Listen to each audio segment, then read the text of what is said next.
yo'llarda o'ziga yarasha yaxshi ishlar qilinyapti.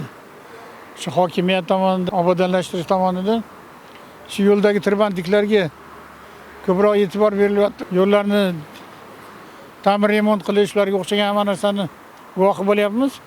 Sifrovoy svetoforlar qo'yilayotgan ekan, qaradim.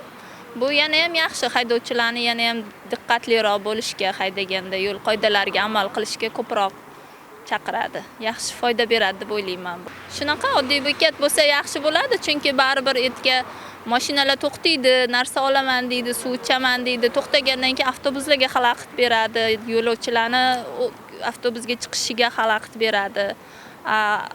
Ostanovkalar alohida, do'konlar alohida bo'lsa, yana ham haydovchilarga ham yaxshi bo'ladi, piyodalarga ham.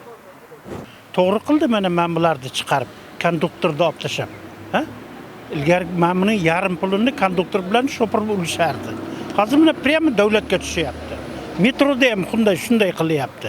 Hozirgi kunda yo'l infratuzilmalarini yaxshilash bo'yicha olib borilayotgan ishlarga men ijobiy baho beraman, albatta, chunki Toshkent shahar katta shahar hisoblanadi va yo'l chiziqlarining mana shu yangilanishi, svetoforlarning yangicha turlarining o'rnatilishi yoki mana shu talablarga ko'ra svetoforlarning o'rnatilishi ham fuqarolarga katta bir imkoniyatlar yaratilyapti.